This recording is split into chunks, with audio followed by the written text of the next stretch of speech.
Morning, everyone. Welcome to Reasons to Smile, episode number 5, but we're not calling it that. This is Reasons to Smile, the Autism edition. Now, it's been very established that I'm on the autism spectrum.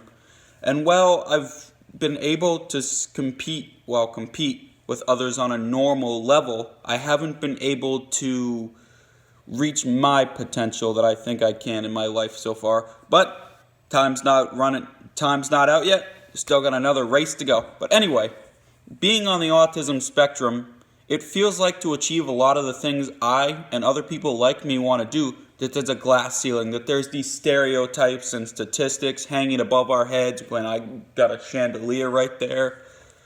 What? And today then I scoured the internet because I didn't believe that I couldn't do it.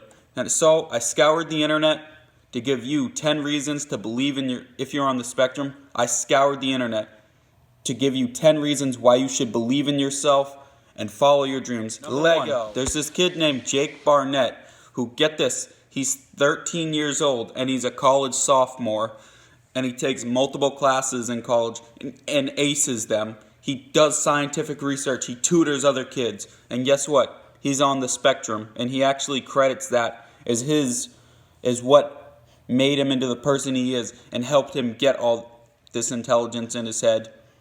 So we can be smart. By the way, I don't usually talk about the bonus story, but link in below, I have a video of our bonus story where a guy with autism falls in love with a girl.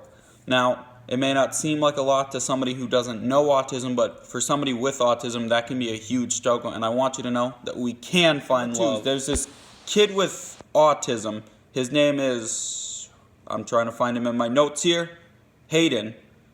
And he's got a younger brother named Max who actually went through a brain surgery the year before. So, what does he do to cheer his little brother up? Well, this story also correlates with the previous one. He sells drawings to buy toys for his sick brother while he's in treatment and stuff like that.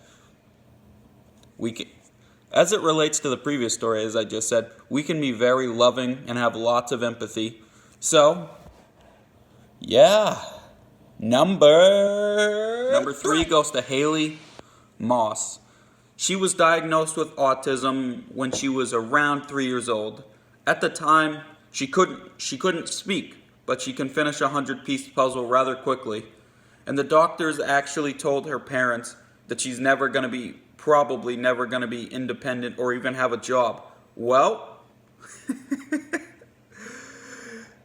earlier this year, she graduated from the Miami School of Law and actually became a lawyer. She's even wrote multiple books. So, she is the first person with autism that's an actual practicing lawyer. So we can be lawyers too. We can be athletes. Number 4 goes to Clay Marzo. Now, he is a professional surfer. I didn't want to do some, stereotypical athlete, like in the MLB, NHL. But fun fact, there has been an autistic guy in the MLB, so we can be baseball players too. But Clay, I thought, personifies this. He was diagnosed as an adult around 11 or so years ago with autism. And before that, he was and still is a very successful surfer, but before that he had a bit of a reputation among his peers for being too blunt and honest with things. And that kind of explained it. But he became a big name in the surfing industry, so I just want you to know that we can be athletes and acquire social positions in schools. God, what an interesting sentence I just said. Earlier this year, around April or March, I believe. I'm not sure when homecoming is for schools. I never went to a homecoming thing. But earlier this year, this kid's name was Blake Rice, an autistic just like us, and he actually underwent brain surgery. And he's a beast right there for just starting that. But where the story goes is that he was actually elected homecoming king at his high school's homecoming dance. Do I even need to say it? There's no limit for what we can do. But I got my favorite coming along in a couple things. Boy, I'm not a good speaker. Number 6, continuing with the athlete thing, skipping over the last one a little bit. There's this 11-year-old kid with autism who just so happens to be a world champion Taekwondo master, or I don't know the correct terminology is. He is 11 years old. And, I got my notes right here. His name is Ethan Feidenberscher. By God, I hope that I pronounced that right. And he was diagnosed with autism when he was 3 years old. 8 short years later, that kid just became a world champion Taekwondo person. And he actually started this when he was around 5, when his mother enrolled him in Taekwondo, because she was very worried about his lack of social skills or making friendships and exercising. And a point I made earlier in a previous Reasons to Smile, exercising can be a big problem for people like us because there's not a lot of things specialized for our needs. But this guy went above and beyond, and he's proven to all of us that we can be athletes too. Number 7 is absolutely... I just messed up. Number 7 is Number 7 is absolutely beautiful, guys. Number 7 goes to Alexis Weinman. That's her name. And she actually won the Miss Montana competition at one point and competed in the Miss USA beauty competition. Now, I do not believe she won, but you know what? She didn't have to win. Her involvement in the Miss USA competition elevates all of us and proves that we can do anything. We can be pretty, we can be smart. We're just like everybody else. We can do anything. There's nothing we can't do, guys. That she got everything handed to her, like a lot of successful people in this world. She didn't. She, like all of us with autism, or most of us with autism, she had to struggle. She had bad days back in her day. She wasn't very social with other people at the time.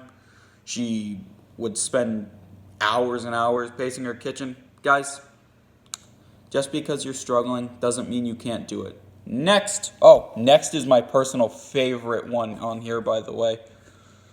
I think we're all familiar with the Pokémon franchise, right?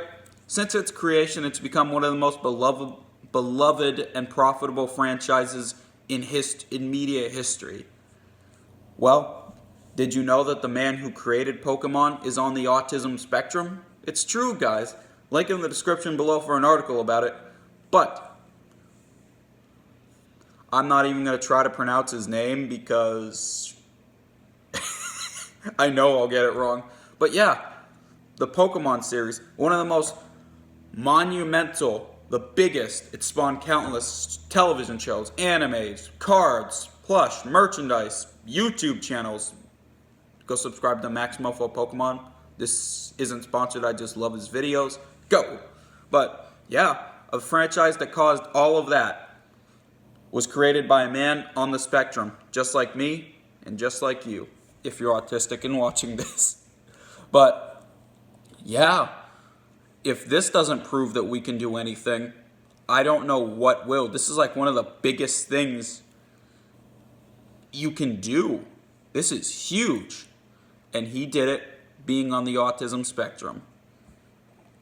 Number 9 goes out to all the people on the spectrum who live their lives every day. Now that may not seem like an accomplishment, but unfortunately, more often than not, we tend to think of accomplishments as something massive, when the truth is for people like us doing anything, well, not even people like us, anyone, doing day-to-day, living their day-to-day lives successfully. That's more than an accomplishment for everyone, guys. And number 10 is a bit different this week. It's not just you. It's you and what you've accomplished so far in your life and what you're going to accomplish one day.